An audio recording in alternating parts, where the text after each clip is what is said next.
You know what's crazy? For you to say that about sticking to your fans and the people that's with you gonna come, it's sort of like the same growth of the big three. We've been with you for years, and I done walked, we done been in the arenas balling out.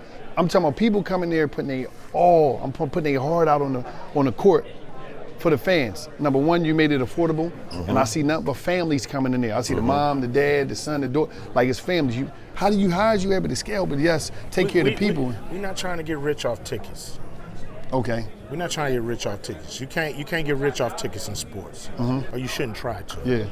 You gotta provide an affordable ticket, so families can come, people can get into your sport. Then, we'll make money off other, partnerships, sponsorships, media deals. That's where we're looking to get paid. Tickets, taxing the people extra money for tickets don't do nothing but hurt your brand. Right. So we want to be family friendly. That starts off with an affordable ticket. Period. You're not family friendly if you don't have an affordable ticket that the family can afford. Right. Going back to the city and trying to influence lives, you guys do it in Philly. It's refreshing to know the OGs who have an opportunity to do something with their lives and their careers care enough to come back.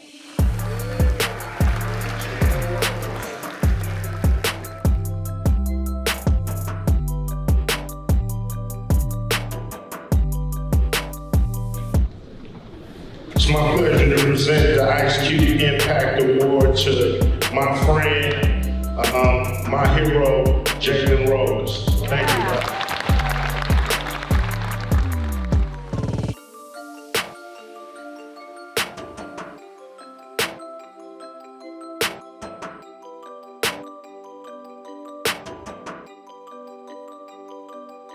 Where you at? Clothing line. I'm in Brooklyn. I'm from Brooklyn. I'm out here though. Yeah, you made my dream come true. That's all I want though. Thank you. That's love, my brother. Love you, my bro. Really do. I cook him though. There you go, the legend. Yes, sir. Before hip hop, baby. Legend. How you feeling? You already know, man. Yes, sir. We gonna listen. We coming. Absolutely. Anything. We gonna hold it down. Any way we can support. Listen, I'm trying to figure out what happened. It's a bump.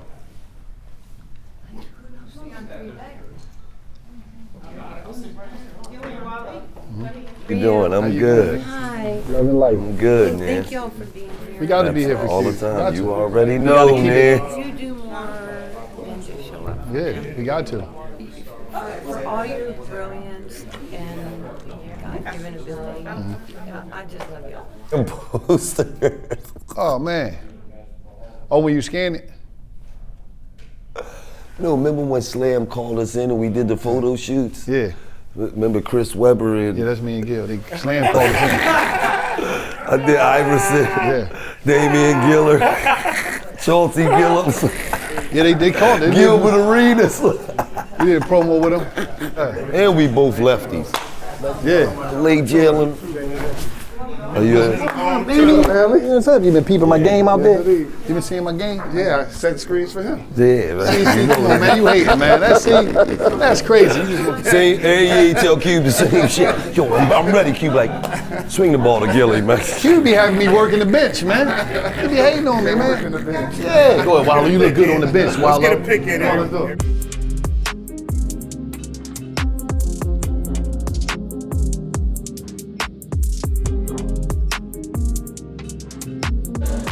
Today we have the privilege of presenting one of the Hall's most inspiring honors. It's the Ice Cube Impact Award, and the award celebrates individuals who use their power of basketball, culture, and community to create everlasting change, which is what we should be doing. I, on a personal note, am better for knowing this man. For 7 years, Ice Cube has celebrated me as a woman in sports. He has not tolerated me from the day he asked me to be the first head coach female in Men's Pro League. And we probably are on the same page on this. He said, tell your agent that you will be the highest paid coach in the league. You will make what Julius Erving, Gary Payton, Michael Cooper, all the great men, Hall of Famers. So thank you for how you treat me and your respect for women. The Big Three, we just finished season 8, which was our 5th season ever. I'm sure so many of you saw it on CBS. The arenas were packed. The ratings were extraordinary. My team Power ended up losing in the semis. I'm recently out of rehab, but I'm really happy to be here with you. Can you talk about what this means and why it's important that Jaylen receive this? Thank you, Nancy. Thank everybody for coming down. Really appreciate it. It's great to see the Hall of Famers in the building. Some I've, cheered on, some I've rooted against, but they were always great, always enjoyed.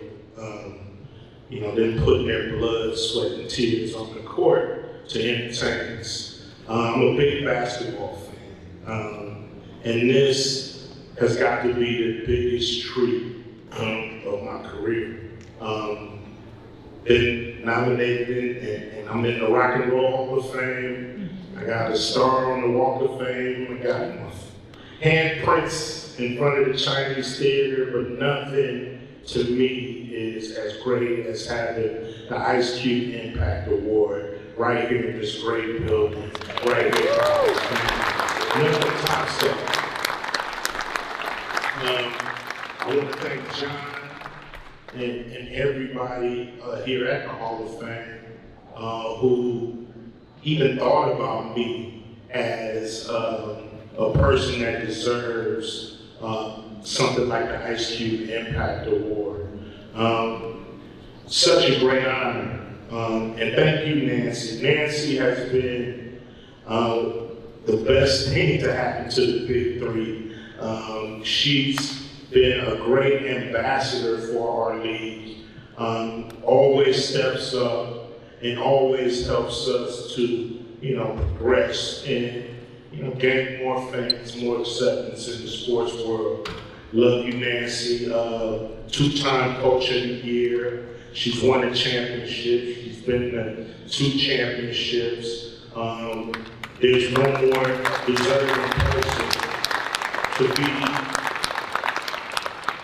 on display in the Big Three than Nancy Lieberman. She loves the game. She loves the people who are part of the game.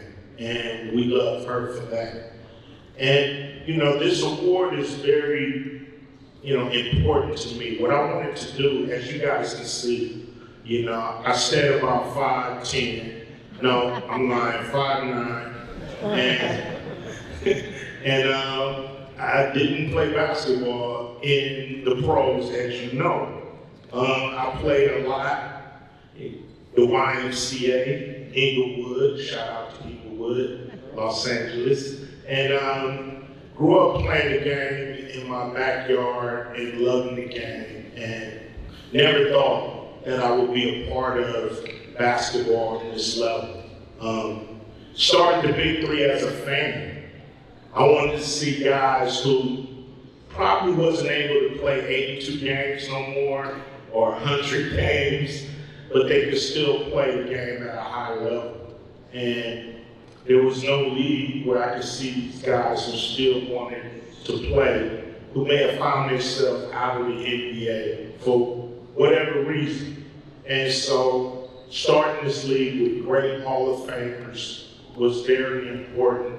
And we built this, this is our 8th season we just completed, and it's been, one of the most fulfilling experiences of my life. Throughout my whole career, I've always set the table for myself to go, rap, movies, television, whatever we was doing, it was always setting the table for what I wanted to do. But with the Big Three, what's beautiful is we're setting the table for the greatest athletes in the world to continue their career. I was happy to receive the award, but I'm more happy today to give it away to a guy who I've been knowing since '91, before we were about 90. We were puppies together in the game. I was just leaving NWA and he was coming off the Fab Five, freshman year at Michigan, and we hit it off, became friends. I've always rooted for Jaylen Rose, on the court, off the court, except the 2000 finals when y'all went against my Lakers. Sorry, Jay. But always rooted for this guy because I saw that he was not only a great player, but a great person. And not only a great person, but a person who cared about others. And to me, that was his biggest, trait, is that he cares about others. And in 2011, when he started the Jaylen Rose Leadership Academy, I was rooting for him.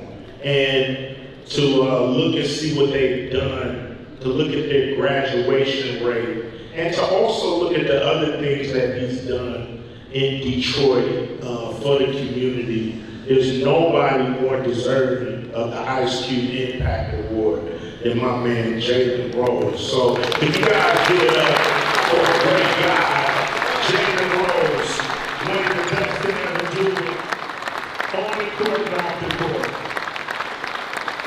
I didn't know what I was going to say. And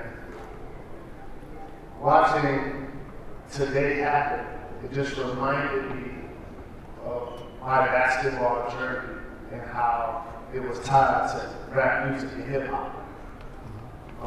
You mentioned the hip hop 50th anniversary. That was in 1973, that's the year I was born. So me and hip hop are cousins. We've gone through a lot together.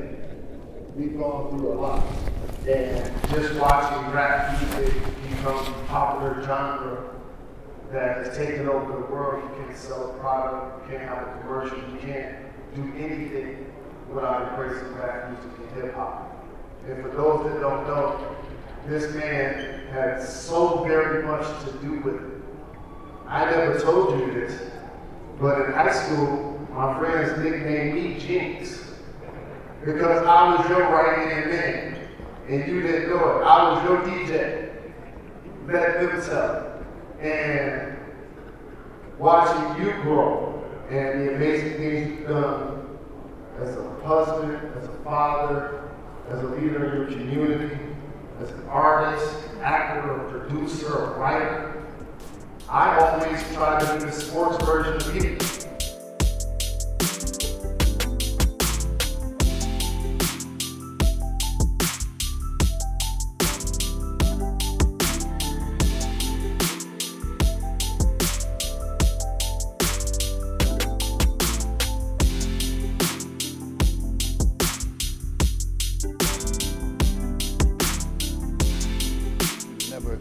Because you got a new tour coming out, you got a new album coming out, you know what I mean, before hip hop. Then you got a new tour coming out. What encouraged you to never abandon your fans, to keep servicing them?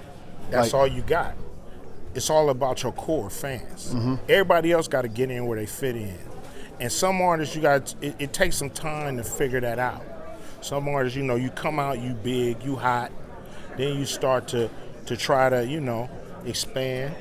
You want to get new fans. You went platinum, you want to go double platinum. Mm-hmm. So now you're starting to reach. Mm-hmm. Once you start to reach too much, you become attached. You detach from your core. Okay. So now you floating out there trying to get new fans, but you don't realize you done lost your old fans. Mm-hmm. So you stay with your core, and you make everybody come to you. Mm-hmm. You don't want this? It's cool. It ain't for you. This ain't your cup of tea. This ain't for you. This is for my core fans. You could be one of those, but I'm not about to do nothing to try to get you to be a fan. Right. I'm going to do what I do what my fans love, and then they'll stay with you forever, and they won't abandon you, and you'll be here 30, 40 years later. We're talking about Hall of Fame. Would Gillie go into the Big Three Hall of Fame? Yeah. Hell yeah. You know, as a 3-time MVP. That's major. And look, they stacked Champion. it. He would have been 4 times. Yeah, no, we got a trick for that next year. They stacked it on us, but that's cool. He coming back, you know. I mean, 4 out of 5 years, we get it 4 out of 5. Absolutely. Absolutely. You know what's crazy? For you to say that about sticking to your fans and the people that's with you gonna come, it's sort of like the same growth of the big 3. We've been with you for years, and I done walked and we done been in the arenas balling out. I'm talking about people coming there putting their all, I'm putting their heart out on the court for the fans. Number one, you made it affordable, and I see nothing but families coming in there. I see the mom, the dad, the son, the daughter, like it's families. How is you able to scale? But yes, take care of the people. We're not trying to get rich off tickets. Okay. We're not trying to get rich off tickets. You can't get rich off tickets in sports, or you shouldn't try to. Yeah. You gotta provide an affordable ticket, so families can come, people can get into your sport. Then we'll make money off other partnerships, sponsorships, media deals. That's where we're looking to get paid. Tickets, taxing the people extra money for tickets don't do nothing but hurt your brand. Right. So we want to be family friendly. That starts off with an affordable ticket. Period. You're not family friendly if you don't have an affordable ticket that the family can afford. Y'all didn't get no radio play. No. None.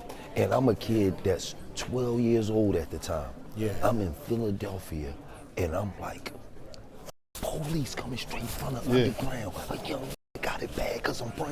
Yeah. And they not the undercover, so police think they have the authority to kill them. Like, I'm like 12 years old. Yeah. Saying this shit word for word. Like, y'all did that without no radio. No radio. We didn't think our records would even leave Compton, South Central, or Watts. Y'all was just doing neighborhood. We tried to do New York type rap. We all got records where we tried to, just rap about rapping, but it wasn't working. So we was like down on our wits end, like, man, we ain't gonna never be as big as Run DMC. We ain't never gonna be as big as UTFO and all these groups, man. Let's just be big in the neighborhood. Let's just talk about what's going on around here. And that was the key, being authentic. Like, just talk about what we know around here, and then that's what blew us up. This one thing I want to know. Everybody is, I'm just anticipating who is going to come into the big 3 to play now, because everybody is up on it. You hear everybody, I'm coming to play. Like, it's like people is getting excited. Said when he done, he comes. People is getting excited because it's like that energy from the playground to the high school to the college, but it's raw, it's uncut, it's unfiltered. You got Beasley going crazy. You got Steven, Lance, who coming? Like, what's going on? To me, we done set the table. Everybody know what the big 3 is about.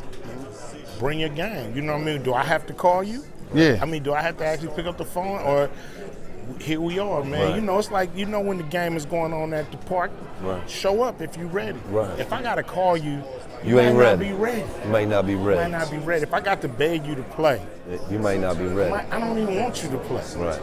I want to say, yo, you down? I'm down. I'm ready. Or I'm not ready this year, man. Hit me next year.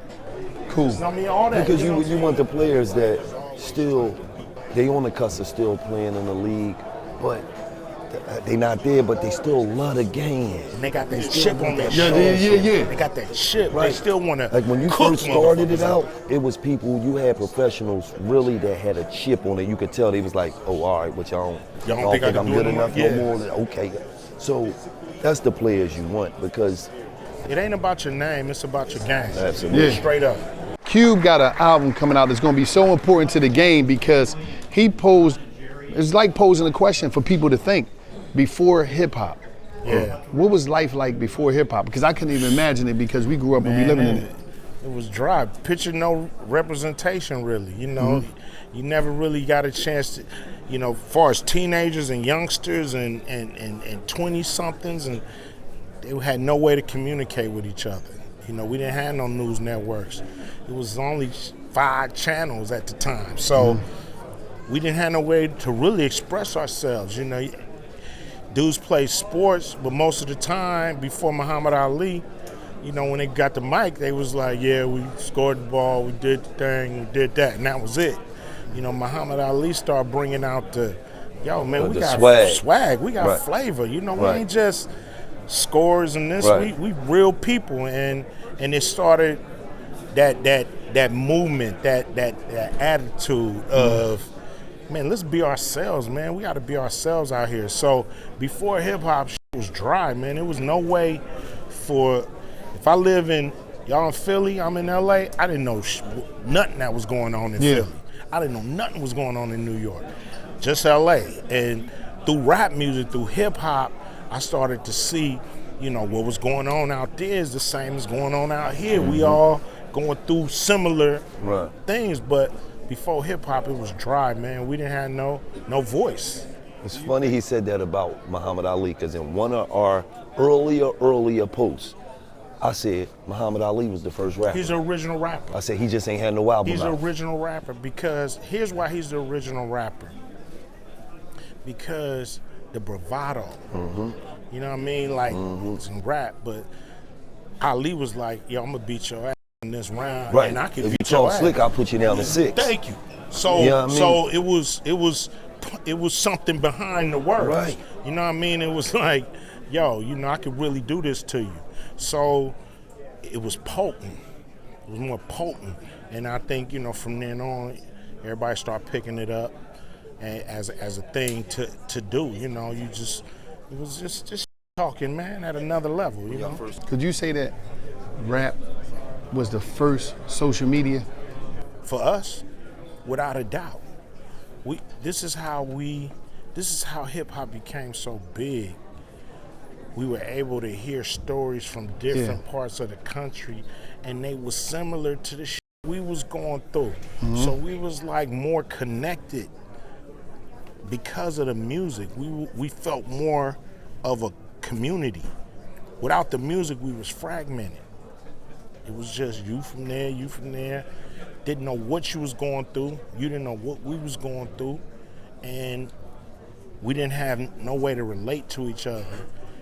But the music made it where we all could relate to each other. All the youth across the country, across the world. Hey, Jalen, we got he got the award right here. Man, stand right. He got the award right here. Look, let me feel. I've always loved the game of basketball. Look at this. That's a nice award, bro. Why? That is a nice one. Get that man back his award, though. You just want to hold it. I feel like I'm just in the game now. It's something about my. To get man back his award, man. Like y'all they've been hating. I'm telling you, like I've been going through a lot. You got to give me some pointers when I get back to the next big 3 game, celebrity game, because Cube feel as though I'm better on the bench. I look gooder on the bench. That's why I perform the best at. I don't know why he hating on me. I don't know what him and Gil got going on. Nah, man. You know, when he's on the bench, he can see the things that we can't see. Right. So I'm always asking him, yo, do we need to do this? Do we need to do that? He did ask me that, so I'm thinking like, Yo, Cube be over there like, he Cube knows be over there that. like, Cube be like, that's your cousin. You think he needs some water? I'm a player coach then. Right. And when you get in the game, just set a screen, set another screen, and set another screen. It did hear that horn. Bam, Wallo, come on, man. Who do you want to see playing in the big 3, and it's you coming? Because listen, I could bring you on my team, on me playing next year. But who do you want to see play in the big 3? Who you like? I want to see them because they're gonna snap. I feel like we need to get John Wall and Boogie Cousins. Yeah. Ooh, that's a good John Wall would kill the big 3. Who would stand in front of John Wall? That's gonna be your job. No, he's a bum. He can't mess with No, Joe. I can't. Celebrity tip. Gil, celebrity basketball. No, I can't do my guy. Because I went to the real big 3 and showed out. The tryout. Yo, he snapped. No, I got to give my guy Gil credit. There are a lot of people out there. If you want to see somebody be unorthodox, watch them play basketball. And Gil has done a great job. I don't care if he was playing against Donovan Mitchell. I don't care if it's in the big 3. I scored on Donovan Mitchell. Or whatever. Right. Fellow lefty. You be doing your thing. I saw you had 20 in the last game. I was watching on CBS. 21 out of the 40. You know what I'm You saying? hating, man. I'm 50. Yeah. But it was 2 other guys on the other squad. They both had 25, 30. They stacked it up on the us. team on They me. stacked it up on us. Not only do you have a school, how do you maintain that unbelievable success rate? It's difficult because I have a public school. And so all of the things you believe that may happen in the Detroit public school, it does happen in my school. But the difference is like we have a smaller learning environment and we require excellence. So what parents expect of their kid when they're sending them to the suburban private school and paying $50,000 a year, that's what we expect from our kids that are inner city kids. So yes, they wear uniforms and blazers. Yes, we take the cell phones in the morning. Yes, we require you to be in school and be on time. We want you to have an opportunity to be successful in life. Right. And failure is not an option. Why was it so important for you, Jalen? Coming up, you know, back in the day, y'all represented the community at Michigan at its highest form. When we looked at y'all Changed on that the court, game. we was like, that's us. The baggy shorts, just the energy, the attitude. Black socks. Y'all never, Black shoes. y'all never abandoned us. Why was it so important for you to go back to Detroit and say, I gotta go back here and I gotta build something that's gonna elevate the minds of the children that come from my community? Why was that so important? Think about this. The biggest trick the media ever played is that 5 dumb went to Michigan. Yep. Like, think about it. That don't even go They together. don't even go together. Right? Yeah, yeah. That's a mental manipulation. Like, I was an honor roll student in high school. I was a Dean's List student at Yeah, Michigan. come I on now. graduated from college. Come on now. That was an image that they put on me Yeah. that I didn't have a chance to, like, you know, Dispute defend it, myself because we didn't have social media and Well, stuff I'm like just that. saying though, in the media's defense, back then you looked a little rough, G. Yeah, I was in the wrong place at the wrong time. You looked a little rough on the court. You was Yes. And deservedly so, right? But going back to the city and trying to like influence lives, you guys do it in Philly. Yeah, absolutely. You know, just giving away cars, what you do in LA, what y'all doing. It's refreshing to know like the OGs who have an opportunity to do something with their lives and their careers care enough to come back Right. and be 10 toes down. I don't need security to be on the Lodge Freeway in Detroit. Right. You know what I'm saying? That's how y'all move. Right. And so that's why it means everything to me to have a school in the inner city.